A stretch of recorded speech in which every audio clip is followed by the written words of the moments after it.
Il s'appelle Nazi Dambélé, il est handicapé visuel. Depuis quelques années, il travaille à la radio Maliba FM. Sortant de l'Institut des jeunes aveugles du Mali, IJA, Nazi n'a pas pu aller au bout de ses études suite à l'expiration de sa scolarité au lycée. Mais qu'à cela ne tienne, l'homme n'a jamais désarmé. Il pratique avec bonheur le boulot de ses rêves. J'ai été à l'IJA dans les années 1995.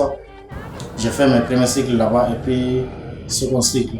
Et Amadou Ampateba, qui est à Boulibana. Voilà, j'ai fait là-bas quelques années, de 2009 jusqu'à 2014.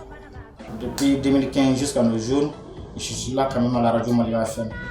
Chaque matin, Nazi prépare ses émissions avec ses collègues qui l'assistent en lui dictant des textes qu'il écrit via un braille. On avait décidé des anomalies de gestion portant sur plusieurs milliards de francs. Après un stage, il anime depuis quelques années 2 émissions. Il s'agit de revue de la presse. Ça, c'est tous les jours du lundi au vendredi, 11h midi. Et puis Kibarou, qui est le journal en langue nationale Bambara. Voilà, ça c'est à 19h, 19h30.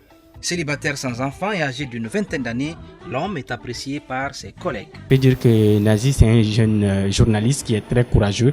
Malgré son handicap, et il a le courage vraiment de travailler. Il aime vraiment ce métier. C'est pourquoi il se donne beaucoup pour vraiment l'amélioration de cette radio.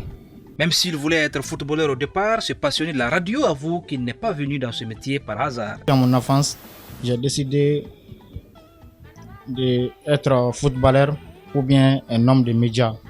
Enfin, il encourage les autres handicapés à se battre dans la vie. Dans ces derniers temps-là, tout le monde se cherche.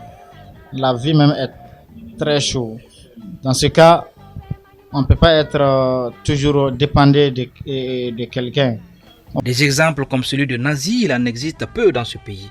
Une histoire qui démontre une fois de plus que tout est possible quand on y croit et que le fait d'être en situation de handicap ne peut empêcher une personne de travailler et de vivre dignement.